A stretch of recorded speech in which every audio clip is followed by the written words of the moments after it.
but actually we're going to talk about some of the upsides and some of the growth areas that can come as a result of doing it the right way when it comes to rights management and content management. Rights management was once a mundane housekeeping task. Suddenly it's a competitive edge. It's a profit center. Media companies struggle with this explosion, though, in complexity and volume of the rights as they navigate a boom in content and new Internet platforms. Now, some firms are having a better time at it than others. Now, we have three warriors in this battle for better rights management with us today. Tom Siegman is a rights veteran, and he's Executive Vice President at RSG Media. Perry Schaumstai is at Ernst & Young, Global Advisory Lead for Broadcast and Cable, and she watched the rights explosion from her job inside BMG Music just as Napster and iTunes were shaking up that industry. And we've got Greg Fioravanti. Fioravanti is a Vice President at Discovery Communications, and he's a business lead on a rights overhaul project that RSG worked with him on that achieved some impressive results. So Tom Siegman, why don't you go ahead and start us off? Let's talk about whether this whole area is just more of a downside-only pursuit, or is there upside here that companies are just beginning to find? Well, good afternoon, Dennis, and everyone joining us. I have to say that if you go back not even too many years ago, all of rights was about downside. It was, hey, Bob, do we have clearance to throw this on television tonight? And that's just not how it is anymore. Yeah, sure, there's still a downside because there's so many new ways you can be using your media that, wow, you have all these new considerations that you have to take into account. But there's also this huge opportunity, and what we're seeing is that people are looking to really curate their rights to get the highest, best use of them, and at the risk of seeming to be a little bit commercially crass here, they're looking for the most money. They want the highest return, especially if you talk to the CFOs. They're now looking at rights as an investment portfolio, which is just a huge mind shift. How big a market are we talking about here, Tom? Well, Dennis, I have seen estimates ranging on the conservative side from $650 billion a year. That was in a PwC report a few years ago. Over at IBC, I heard one consultant discuss that the rights market may be up to $4 trillion this year.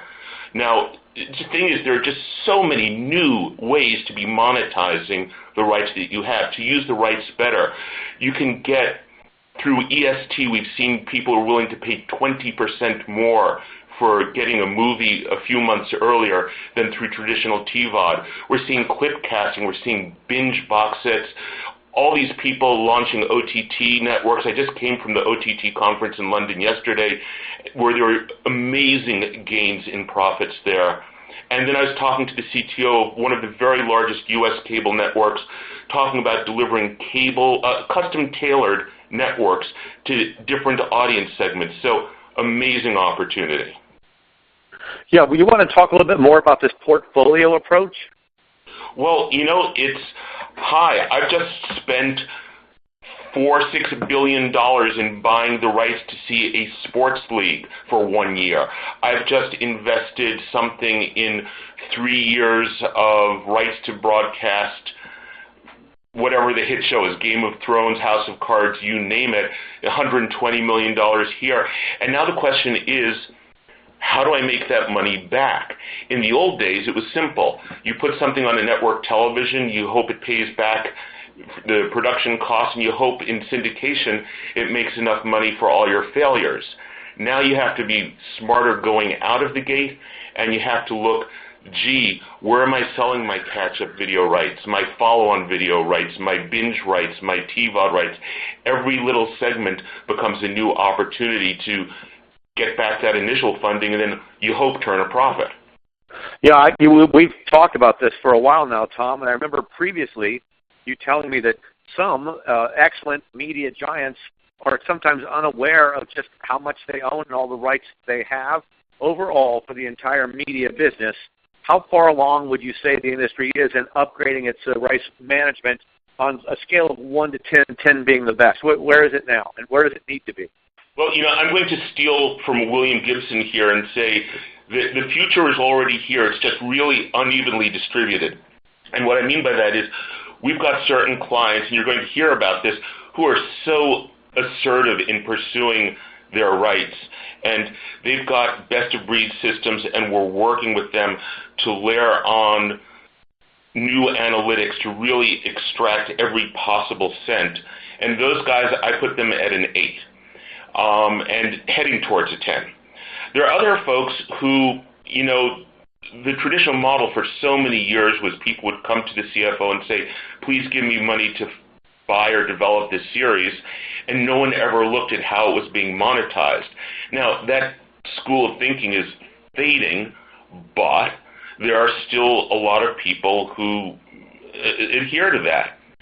The other thing, Dennis, is that as you monetize these rights, a lot of companies are faced with, before they would sell directly to an MSO or an MVPD online video platform, one of those groups, now they're looking to go direct to the consumer. They're changing from being a B2B company to B2C, and that's not always an easy transformation. Yeah, you can replace the middleman, but you can't replace their function. So whether it's building ad sales systems, because you don't want to be stuck in programmatic, or any of these other things, subscriber management systems, it's a huge undertaking. So even when their rights are good, the ability to execute on that rights is sometimes still nascent. Right. I see. Now, just a last quick question before we get ready to move over to Perry. The last question, Tom, would be, once I get my rights management system in and up to speed and it's doing a better job of tracking everything, it actually does open up other things I can do that have nothing to do with rights management per se. It just allows me to get new product out to more platforms more quickly, right? You betcha. Now, this is a wide topic, and we're only going to touch on it, but rights is not just content rights, it's product rights. Famously, the revenues, if you look at the revenues to date on Star Wars, not including the new releases, of the $27 billion they've made, only 9 is from on-screen rights. The rest has been toys, merchandising, games, whole variety of things. So you have all these different ways you can exploit your rights, and the trick is understanding the customer, their behavior, how they talk about the product, how they interact with the content, and really all the cool ways that you can maximize your rights. Okay, just one more time. Repeat that $27 billion figure again. What was that breakdown? That would have made a great slide for a future talk. Star Wars famously, of the $27 billion they've earned, only $9 billion was from screen content, and the rest was from everything else. Wow, and here comes the next one coming right up. Okay, thanks so much, Tom Siegman with RSG. Now let's go to Perry Shamsai at E&Y. Now, we've just heard the big picture promise from Tom, but Perry, you know how hard it can be to pull this off, how complicated it's getting. So why don't you tell us, if you would, what are some of the biggest obstacles to great rights management? Absolutely. Thanks so much, Dennis. Yeah, as you can see on the slide in front of you, there's a great complexity around the rights that are managed when you're managing a media asset. And what you see in terms of the diagram is that you have both what's called inbound and outbound rights. The inbound rights are the rights that you acquire from any of your artists. So if it's a music asset, you have producer rights, you have songwriter rights, you have recording artist rights. And when you move into the film arena, the more large and complex the media asset becomes, the more of a proliferation you have around the number of rights you have to manage. So in a film asset, you have every single person who appears in any kind of video asset, and then you have the music associated with it. And when you go down to music, you have to clear all the rights that I just listed. Something, Dennis, I know you and I have talked about is just the number of assets it takes to clear that underlie any of these media assets. So it can be, the average is around 7 for the music industry for a music asset, and that number only skyrockets exponentially when you go into more complicated assets like television show or a film asset. So those are all the inbound. Yes, and then when I have to worry about platform, do I need a separate set of rights for each different platform? Here's a set of rights for Apple iPad. Here's a set of rights for Android phone. Yes, absolutely. So now you're moving to the outbound rights, and those are the rights that you would now take the rights of the assets that you own that have been cleared for a certain set of uses, and now you then go and license it out. And as Tom's talking about the proliferation of platforms on which you can exploit these rights, that's where you see just an enormous amount of complexity coming in the last 20 years as digital has grown. So while the traditional exploitation models were one channel, theater distribution, home entertainment as that industry developed. Now with digital, you've had a huge explosion of the number of ways that assets can be exploited through different channels, which has just added to the complexity around exploiting those assets, and it's predominantly the complexity coming from the proliferation of channels through digital that has sparked a need for more rigorous processes and leveraging of technology in order to manage these assets. Now, you just said something that made something occur to me, because you had told me previously that the interesting thing about rights management now is that it's not just housekeeping. It is almost as if the rights are the product, that a movie that exists only in bits, coming delivered in some various way, it is the right almost that is the product. And now, since you have inbound rights and outbound rights, it makes me wonder whether the entire entertainment business in the future will come down to arbitrage. I bring in inbound rights that I hope to pay $3 for, and I then hope to sell them back out the other end for $4. Well, in essence, that's been the nature of the industry since its foundations, right? It's all about acquiring assets for one price and then hoping that you can exploit it on the other end, ideally for a multiple of the cost of those inbound rights. The challenge and opportunity that's come is as these digital platforms have proliferated, it's provided a lot more opportunity to exploit these assets across the various channels. And something that Tom alluded to as well is now it's on the onus of the content creators to think about how to window that content across these ever-expanding distribution platforms in order to maximize the value of that inventory. So as we saw in the film industry, for many, many decades, the windowing of content from first release to through theatrical, U.S. and international, and then pay-per-view, and then home entertainment, and then through the various free-to-air television windows. Now with digital, companies, not just the film industry, but all companies are stepping back and saying, how do I exploit this content in a more effective way across this expanding set of channels? And it's a large financial opportunity for all media companies, and the challenge is that all of that financial opportunity is reliant on being able to manage those rights through those outbound windows. Okay, and we actually are able to take questions on screen. We got our first one, and I'll go ahead and squeeze it in here for Perry or anyone else who might have an answer, just because it does seem to be on point given what Perry's just been saying. And the question is, what is the current price of selling format rights for half-hour episodes? It might be too generic there may be no such measure, but Perry, do you have any thought on that? What's the current price of, can you say it one more time, of selling rights for half-hour episodes? Yeah, what is the current price? It's all over the map? Exactly. Oh, if there were just a number, there would be no need for so many people negotiating these rights. The cost is enormously variable. So sadly, it's not like the question of what's the cost of toothpaste.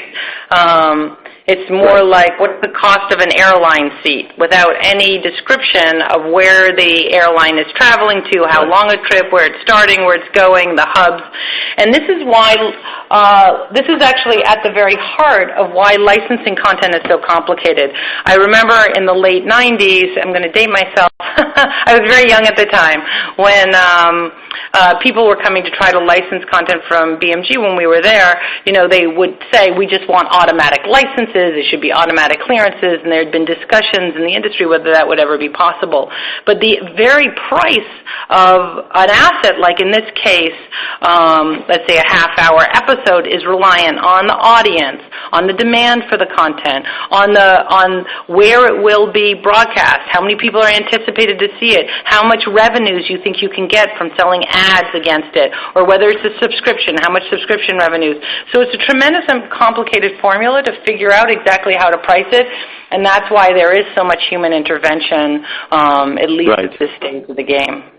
Even as we work so hard to get more and more of this automated. So which is tougher, Perry, the technical hurdles of tracking so many moving parts, or the human and organizational obstacles such as turf issues and protocol and getting different departments to share proprietary data? So in as much as we call human, let's say, the historical element, I would say that's the biggest challenge. Digital companies have forever said, well, licensing these rights has to become more simple. There has to be a one-stop shop, and we have to be able to have one touch point to be able to license this content. The reason why that hasn't happened in the nearly 20 years since digital has hit in earnest in the media industry is because there's 100 years of history and copyright law in legislating the nature of these rights and how they are managed. And because of that long history and the complicated growth of these industries, there's no near-term likelihood that the rights negotiations will be simplified. So given that that's the case, then the question is, how do you address that complexity? And technology is really the answer, right? There are systems out there where you can capture the nature and terms of the rights that you have, and then have ways of then clearing those rights, and then on the outbound side, then capturing and managing the commitments that you make as you license these rights across the proliferating digital and linear platforms. And so while the history is the challenge, the technology is our hope for getting efficiencies in this complex process. Oh, yeah. Technology is always the hope, but then they just get in there, the meter starts running, and they just start charging us more and more. Just kidding, RSG. Okay, and then and the thing is that it's not just about the technology, right? You have to train people on how to do it. You have to standardize processes for managing them, capturing and managing those rights. So it really is a fully integrated operating model with processes, policies, systems, data, and an organization around it to manage these exploitations. And one challenge some people do is they look at it as a cost center. It really should be a profit center that allows you to exploit those rights more effectively. Yeah, that's a much more fun approach, I'll tell you. Okay, now lastly, as a dismount out of your section, and we get set up for Greg Fioravanti with Discovery, for a media company preparing to do a big rights upgrade, give us, say, 3 most important pieces of advice that you could offer, starting out. Okay, so go. So first piece of advice, start with the end in mind. So many people, it's so tempting, especially if the initiative's coming out of the legal group, is to start with the contracts. And when you do that, you often don't land where you want to land. And so my first piece of advice is start with the end in mind. Look at what you want the outputs, of the system to look like. What kinds of reports Perry, go ahead. Step in and give you a chance to catch your breath. That is actually a great piece of first advice, guys, because Amazon, which has built the world's fastest-growing multi-billion-dollar software business in history, and that is Amazon Cloud Services that serve other businesses with computing services, they start everything, every project, with the press release they want to write when it's done. That is where they start. So it's a very interesting point, Perry. Take it. Absolutely. Thank you for allowing me to have a break to cough. Yeah, that interesting example is very helpful. So start with that end in mind, understand what you want the outputs are and what the processes are to clear it. The second is do not underestimate the complexity of the data requirements for doing this. They are significant. Most media companies in general have a tremendous amount of challenges around capturing and managing clean data across their organization. So I'd say that's second. And then third is the advice to approach this as an operating model initiative, not a technology initiative. We've seen some of the integration of rights management technologies fail because they look at it only as a technology initiative. It's run from the IT group, and then there's not adoption by the business users. This is an enterprise-wide technology. It touches finance, it touches legal, it touches your licensing group, it touches your content group. It really is across all of the organization that these systems need to be used in order to be effective. And so the only way to really implement them in an effective way is to take that operating model approach that looks at process design first, organization, and skills that are required to manage and exploit across the entire end-to-end process, and then technology is an enabler of those processes. Perry, that is a fantastic job, and that is some wonderful advice worth far more than it just cost us. Thank you very much. All right, folks, so now we've heard about the promise from Tom Siegman of RSG. We've heard about some of the obstacles, the complexity, and some pointers on how to proceed from Perry of E&Y. But that's the promise and that's the obstacle. So what about the reality? Now let's go to Discovery Executive Greg Fioravanti. He was a business lead on a rather amazing project. You talk about complexity.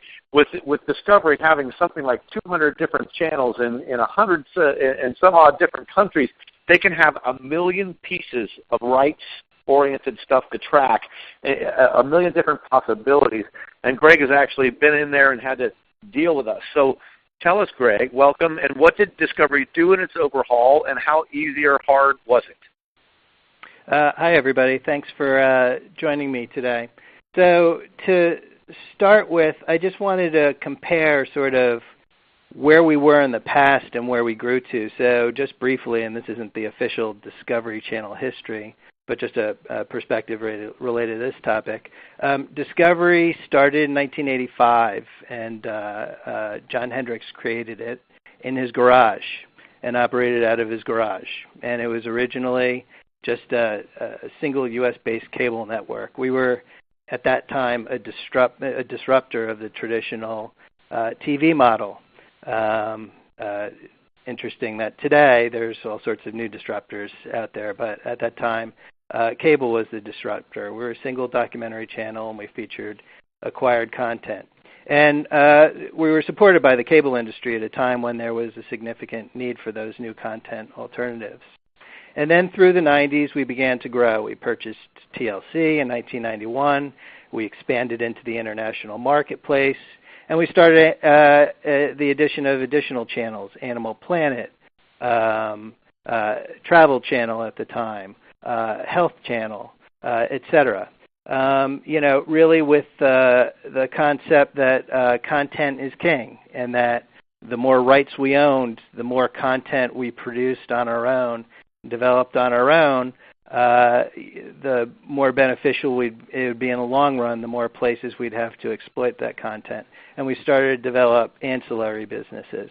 So that leads to sort of our first rights picture. What were we buying in the 1990s? Cable and satellite, home video, non-theatric. And that basically covered our primary businesses. We thought life was complicated then. Life's become a lot more complicated today. Today, Discovery is the leader in nonfiction entertainment. We've invested over $1 billion in programming annually, distributing over 220 countries with an average of 10 feeds, and have 2.9 billion subscribers worldwide. Our programming evolution went from documentary nature to reality, lifestyle, kids, sports, general entertainment, fiction, and movies. And we now have 13 U.S. channels. We have hundreds of international channels and feeds. We have digital media, we have education, we have theme-based entertainment, we have commerce, we have program sales. The list goes on and on. But as you can see, from our current rights needs, we have a significant amount of additional complexity that we did not have in the early days of tracking our rights. Basically, Discovery, when it's doing deals with producers, needs all media rights. We need free-to-air rights. We have free-to-air channels internationally. We need, obviously, as we did before, all forms of non-traditional TV, cable, satellite, online, mobile. So now people are watching our content on cell phones and iPads, and they want to watch it wherever they want to watch it. And also, they need to watch it whenever they want to watch it. So we have video on demand and catch-up and start-over rights. We have subscription on demand, so partnerships with companies like Netflix or Hulu or Amazon. We sell download to rent, download to own. We still have a vibrant non-theatric business. We stream free stream content. We've developed some YouTube channels, and we're free streaming content and deriving revenues that way. We're even getting into theatricals a bit, and we need to track our royalties and residuals. So, basically we've become extremely more complicated than where we began. Yeah, you can see that. My gosh, the complexity is pretty amazing. If we can, Greg, there's a quick question we've got in from someone who's been listening, and at this point, if I could just pause for a minute and get Tom in on this, and then Greg, you come in on this as well. One listener says, I'm curious as to what your thoughts are regarding how to avoid consumer backlash at the perception that they're paying multiple times for the same digital content. Tom, do you want to start with that? Well, I think I always hear content is king or distribution is king, and of course the customer is king. And the answer, the simple answer from our perspective is we don't know. At the end of the day, we put out offerings, our clients put out offerings, and we see what customers are willing to pay for. Everyone thought the customers would be really excited about TV everywhere, and right now the adoption rate has not been as great as expected. But as people find that they're paying $10 here and $11 there and $4 for this special channel, pretty soon TV is going to look like a very good deal. And so we'll see more people moving back to that. I think it's a very fluid state right now. And Greg, and all of the things that you've been able to do at Discovery, does Discovery yet reap extra revenues from per pay-per-view or from these other platforms, or is it instead we just want to make sure you guys can watch whatever you want from us anywhere, anytime, and we're not going to charge you extra for it? Oh no, there's various ways of exploiting and creating revenue that we hadn't in the past. Affiliate deals are changing as a result. We've had our programs on Netflix, and we have a deal with Hulu currently. So these new opportunities are opening up additional revenue streams for us, and really, it's about catering our content and the delivery of our content to the demands of our viewers. As Tom said, viewers are really driving, how we distribute our content. And, I think the whole industry, and this isn't news, this has been going on for 5 or 10 years, is trying to figure out those new revenue models and, how to make money in a world that's becoming more fragmented, has more distribution platforms, has more distribution strategies, et cetera. Yeah, there seems to be, if I may make a suggestion, this is Dennis, there seems to be a trapeze problem here in that ultimately consumers of video may love a day when they no longer have to pay for a bundle of 100 channels, when really they just want these 16 over here. They're going to love the fragmentation in that sense and love paying a la carte. But until we get there, I'm having both to pay for a bundle under the current arrangement and to start one by one adding a few fragments. And it's trying to get consumers to do both of those. Greg, do you see a backlash at all? Well, I think it's probably a little frustrating for consumers today because there's probably overlap because in some of the different packages they're buying from different services, I think that's just an evolution of the industry. No one knows where it's going today, but we adjust as based on the needs of our consumers, and I see the entire industry doing the same. Okay, you guys are doing a good job on this because we are getting some good questions in here. Let me cut to question 6, Greg, and see if you got anything on this. How do video on demand operations, so cable and satellite operators, how do they distinguish between a series like Big Bang Theory on CBS during its first run airing? How do they distinguish between that and an off-network syndicated run on cable, off-network syndicated run on broadcast TV stations? Who tags it first? Is it Warner Brothers? Is it CBS? And then what happens after?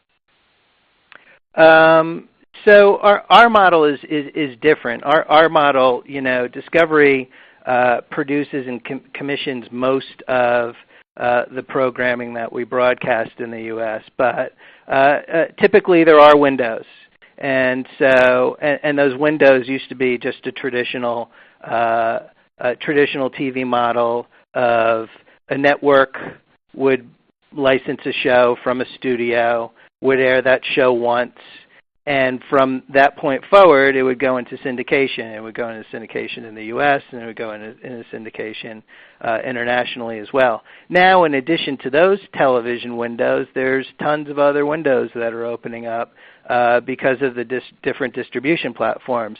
So, it's all in the negotiation and how these different entities carve up the rights. Sometimes you'll see windows that overlap. So sometimes you'll see a cable license complementing a Netflix run, for instance, and other times those windows will be exclusive. It depends on the network and how much that network will pay for those rights as to whether they're exclusive or concurrent.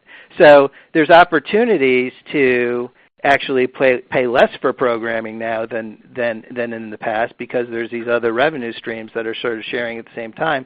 But there's also audience erosion and audience distraction where not everybody's watching on the same screen, and so that needs to be accounted for as well within the revenue production. Okay, let's get a little more specific, if we could, about your upgrade project.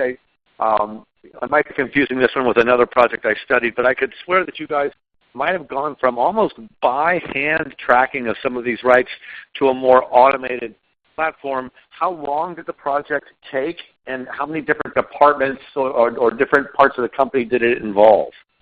Yeah, well, so there was an evolution of rights management at Discovery where when we were back in John Hendrick's garage, we had a couple of contracts and we were going back to the paper whenever we needed to. And that model probably lasted for the first 10 years of Discovery's existence. It went from that to a system where we would summarize the rights for a show in one entry in the system. But as you see today, rights have become far more complicated, and there's far more relationships within a deal. Not only is there a production deal now, but now we have elemental rights. So we have music rights and talent rights and format rights to account for. We have footage rights as well. We might have side deals. We'll have rights out where we're selling rights to third parties. So no longer can you rely on one summary of a contract in order to figure out what the rights are to a show. You might have 12 or 13 different contracts in order to figure out what the rights are to a show. So we realized this back in about 2006, and that's when we engaged RSG to start developing rights logic for us. And at that time, there really wasn't a way to calculate rights and to create relationships between contracts. And so, basically, we started building a system that allows us to ask the questions like, do I have rights in Germany for the next 2 years for these shows? Do I have the right to exploit something on home video in the U.S. for the next 10 years? Or give me a list of all the shows that I can put on SVOD next year. So those are the types of questions that we're able to ask now in this much more complicated world where there's a significant number of relationships between the contracts. Now, in '06, when you started doing this, was the biggest obstacle or the biggest step digitizing and recording and logging every piece of video and entertainment rights you had first, or did you already have that stuff already digitized in computer files and you just drew off of that? There was a bit of data we were able to migrate, but pretty much because we were so dramatically changing the format that we were using, we pretty much started over again, and the 20 or 30,000 contracts were re-entered. This time they were re-entered as structured data. In the old system, when it was only one contract and one summary, there was lots of text description surrounding what you could do with a specific show. It wasn't structured data. Now we've created data trees for media. We've created data trees for territories. We've created data trees for the platforms that we're allowed to distribute to. So, that evolution, and that's what Perry was talking about earlier on when she was talking about automation. In order to have automation, in order to go from human to an automated approach, you need to create this structured data in order for that automation to take place. And now, we really need to have that automation today because there's this proliferation of channels. We're adding new channels. Every time that you have a new service, we can't gear up an entire new staff in order to run that channel. There's no economy of scale there. So we need automation in order to grow, in order to create these new feeds and create these new channels around the world. And so that's where structured data and the ability to automatically calculate the rights to a show really comes into play for us. And then it lets you roll out channels far faster. It lets you roll out content deals far more quickly. Now, I think I just heard you say that you guys started over and you did 20,000 or 30,000 different contracts you redid. How many people did it take typing away? How many hours or days to get that part of it done? It took us about 2 years to. Wow. We had to collect everything. This is in the very early days. We were at the same time going through a process of digitizing our contracts so that we could find them, from the paper files. So all of this was going on in the early 2000s, concurrently with the rebuilding of the system. So it was a significant amount of work. In order to get to a place. And, it remains a significant amount of work just to keep up with the, explosion of contracts that we have to deal with. Now, if we could break the whole project into roughly like a movie script, 3 acts, first act, second act, third and final act, any idea which act was the most difficult? I'm hoping it turns out the first act with all of that re-entry and data collection is the hardest, and that there's a slingshot effect so the second and third acts end up going much faster in time after the investment that you put into the first act. What do you say? Well, Dennis, and I was going to jump in there and say, what Greg is describing at the experience and the time that it takes to capture all these contracts is quite typical of the investment required in rolling out one of these systems, and that's really the underpinning of the recommendation to look at it from an operating model perspective. You need to think about what's going to be your rights management organization, how much time is it going to take to do data capture versus ongoing data maintenance, who's going to be doing that, and how are they going to do it? Do you want people when they negotiate the contracts to do it? If so, who? and then what are the processes for managing data quality. These are all challenges around making sure that the system implementation is a success. And what Greg's describing as Discovery's experience, I would say, is quite typical for one of these initiatives. Yeah, and related to that, I would just add that, my philosophy from the beginning was that one person should touch the contract once, extract all the data out of that.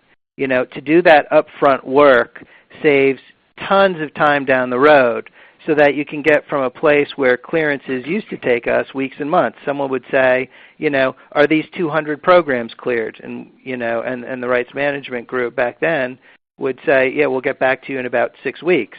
We don't have that luxury anymore. We need to decide on the spot how much content we have in Turkey so that we can decide whether or not we have the ability to launch a channel there.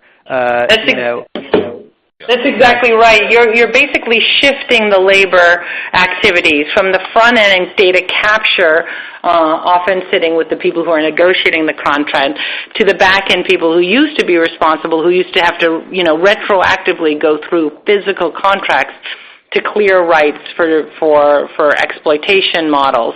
And the thing is with the size of the licenses that digital is triggering, that model is just not possible anymore. If a new digital technology, whether it's a Spotify or a Netflix, comes to a major network or a major record company and says, I want to clear all of your inventory to license it for our solution, it just simply isn't a possibility to be able to go through every contract and clear those rights. And for those reasons, the investment of that data capture up front really does yield returns on the back end. So, Dennis, you were talking about that initial getting it in effort, and we actually do this with a lot of our clients right now. Almost no one wants to be stuck putting in their 20,000 contracts anymore. Everyone has their day job. They're busy enough as it is. Yeah. What we're finding, absolutely, though, is that the entering the data is almost the easy part. The interpreting of the contract is where the real juice is. If you take a contract from the 1970s, it says, we grant all rights and all technologies. And the question is, does that include the Internet today? Because the Internet wasn't a media outlet in the 1970s. Now, with certain partners, you're going to say, well, yes, it does. And with other partners, you're going to say, oh, no, we didn't get that. And it's a case-by-case basis. So we've had to establish these working relationships with Greg and with other folks like him at companies. When we're interpreting contracts for our other clients, they have to tell us, in this case, go this way, in this case, go that way, but at least we can lift the data entry part off of them. What Perry and Greg are saying about getting the information in up front, I was just at the OTT conference in London, and I was talking to one of the top folks at RSG Media, one of the huge independent studios, and he was just talking about how very fortunate he was that all his digital rights had been organized and ready in advance so that when OTT came along, he was ready to go. And he had two pieces of advice. He said, one, if you can get in a time machine, go back and do it. And two, if you can't, start today because more's coming and you'd better be ready. Yeah, start today. That's two words of good advice there. Okay, Greg, we're getting ready for the dismount out of you, and then we're going to hand it off to Tom to with some forward thinking here. So, the best sermons, Greg, usually have 3 morals. Can you give us 3 key things that you wish you had known before you started all this, or that you'd want those who follow to know as they begin? Yeah, well, I'm going to echo a lot of what Perry said. In my own words, though, I would say that, you need executive support long term. It's not like this is a 1-year project and then you're done.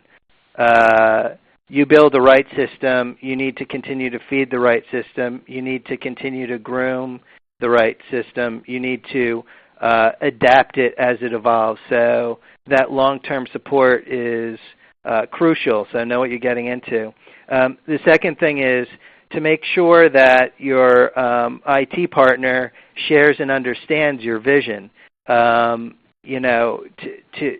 to make sure that that they can execute on the needs that you have. And then finally, my pet peeve is sort of the waterfall approach, where you basically spit out your requirements to a partner.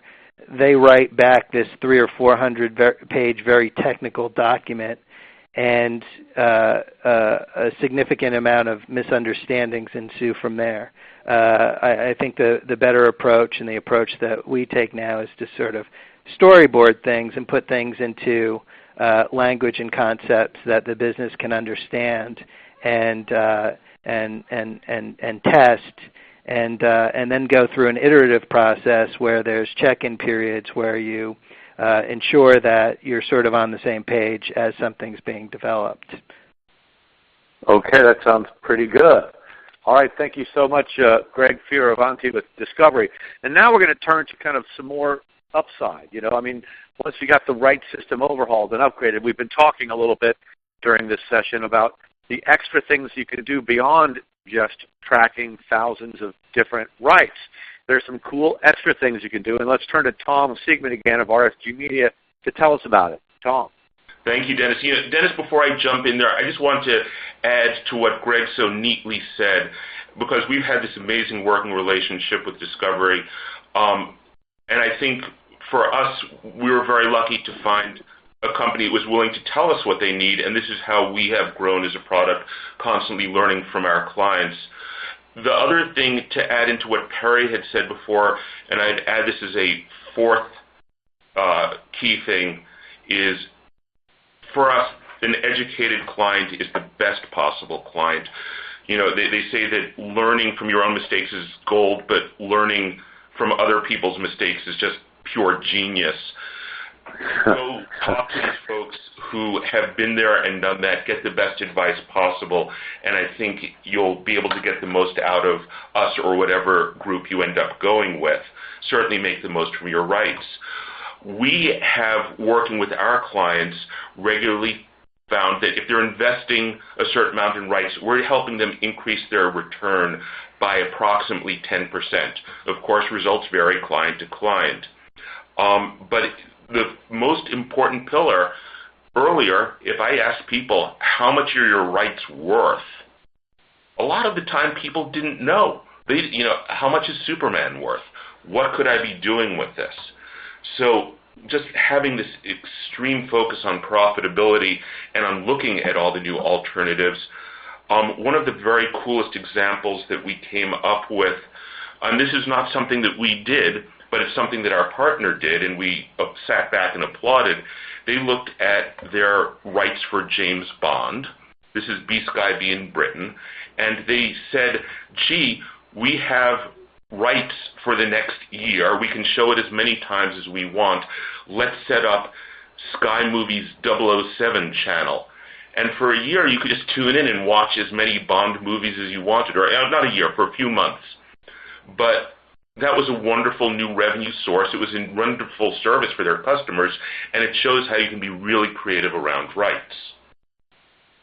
Yes, certainly. And what about moving into more upsides? What else you got for us? Well, again, everyone is watching TV a different way, and the idea that one channel is going to meet all your customers' needs is becoming quaint. We have been looking at layering on behavioral data. So we look at who is watching your program. We pull in reports and combine them into a dashboard from literally every video platform out there, or every major one. We look at who your registered users are, who your viewers are, what is their shopping behavior? Are they in a place that has a tendency to buy nice cars? Are they enthusiastic about a sports team? Their shopping data comes from their credit card, from their loyalty shopping cards at the local supermarket. We look at their social media behavior, who's speaking about stuff, who's listening, who's acting, and I sometimes feel like Edward Snowden is going to blow the whistle on us because we have more data than the NSA at times. It's scary. But my gosh, well, Tom, is this part of the rights management tracking? This is part of the extra capabilities that emerge, or are these extra modules that I pay extra clamp on after I've got my rights base? This is extra that you layer on top. The first thing you have to know is what you have. The second thing you need to know is who's watching it, how and where. And the third thing you need to know is what do they want from you, from life, how it is, not what they say, but how they actually behave. And then you need to sort of bring it all together and start serving what they need. And this is something that is no longer humanly possible. This is what Perry was so eloquently talking about. You just have to be able to automate it.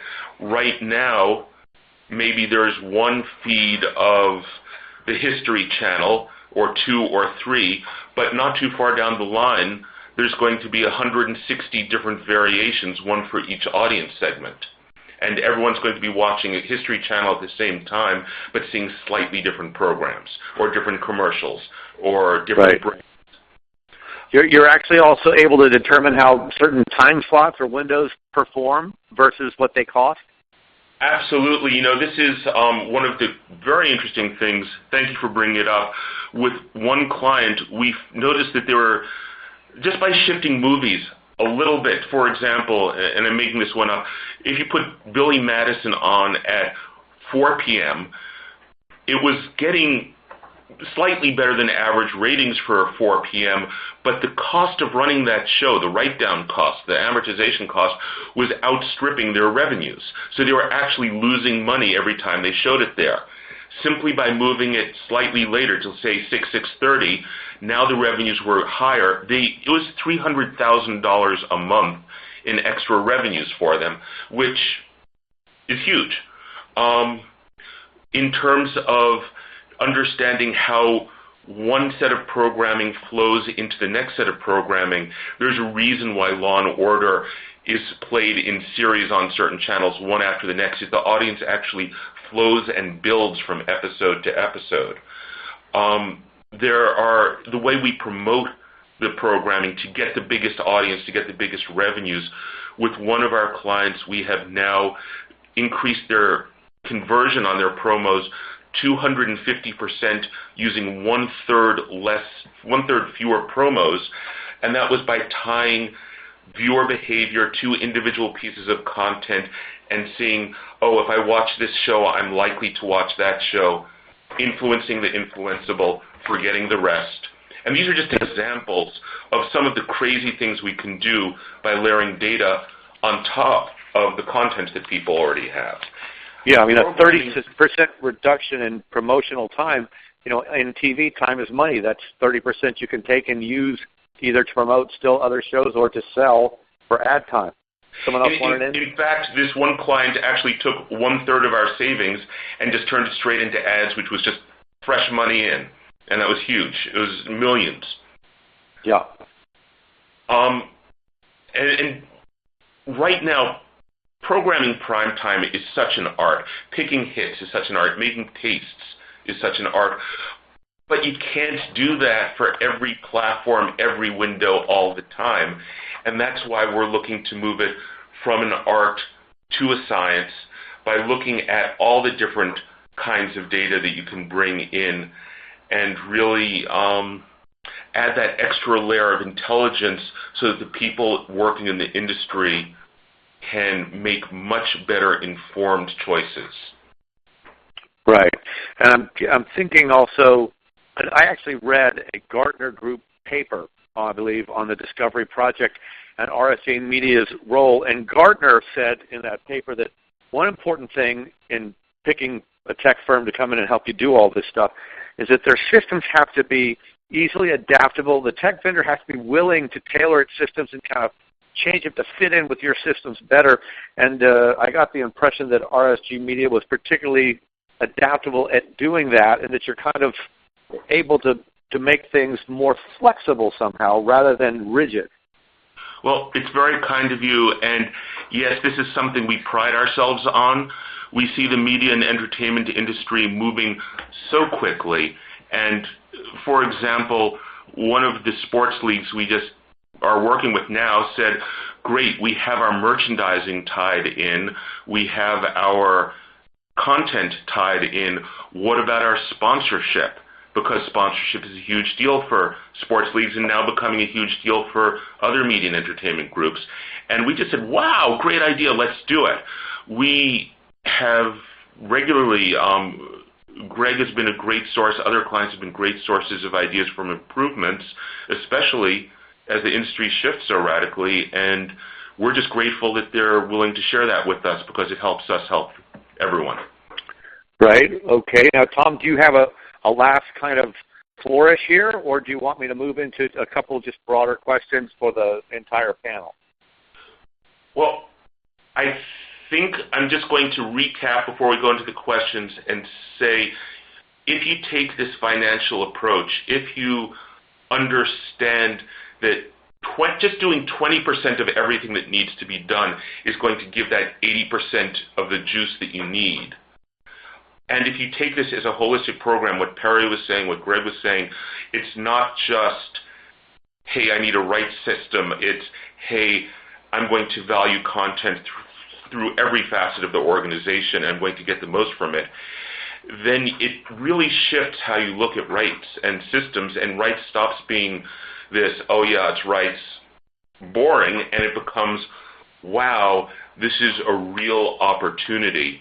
And I think by talking to any of the folks on this call, folks will be able to learn how to do things even better than they've already been doing.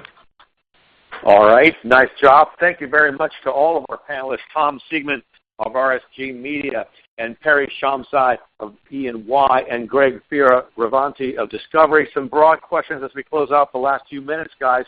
And it seems to me, listening to all of you, that there is an incentive for complexity in this business, that content owners and creators would want to be able to kind of slice and dice that onion and charge for as many rights as possible, that a content distributor wants to be able to indeed carve it up and put it in as many places as possible, and incentives for complexity. But Perry and I were talking at one point, what if someday you could invent a currency, a single piece of electronic digital currency, a Bitcoin for rights management, and just let that thing trade back and forth somehow so that instead of my having dozens of different rights, it's all covered under the same thing? What do you think about that type of solution? Anyone?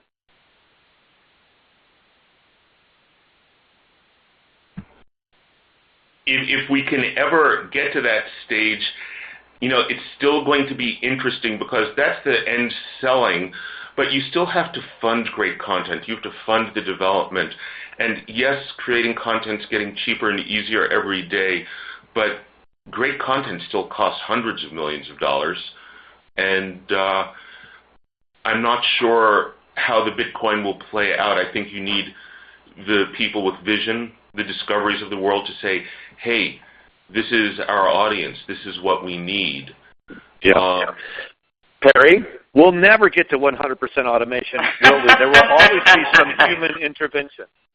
Exactly. I mean, I think when we talked about this, Dennis, we were talking very much about what I would call low revenue generating content that's either deep catalog and isn't being exploited to a great extent, or also content that, you know, there's a tremendous amount of content in there that's not owned by major media companies, of small film producers, you know, artists who are just starting out in their careers, who do want to make their content available and want to be able to monetize it. And I think when you start going to that part of the media, that part of the media asset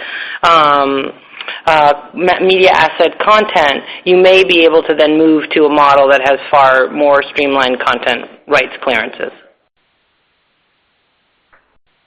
Okay, and Greg, you want to get in on that at all? Greg, what's the highest percentage you think you'll be able to achieve with automated versus human involvement? Well, yeah, there'll always be the need for humans to be involved. There'll always be the need for interpretation. unless you buy out all rights to everything. But sometimes that's cost prohibitive. Buying out all the music rights in perpetuity is much more expensive than buying them for 5 years. So there'll always be the need to interpret and reinterpret as new technologies exist. But the ability to be able to give someone a red light or a green light, or have them self-service in their own system, yes, I can put this on this schedule, is really where we're going to. And that's what's going to allow us to continue to be a leader in distributing our content on any platform around the world. All right. And that is a wrap. Everyone, thank you so much to our panelists for being here. Thanks so much for all who were listening in. We appreciate your questions. We hope you got something out of it. There's more coming from BNC. This has been a BNC webinar. I'm Dennis Neal. Over and out. Have a great day, all of you.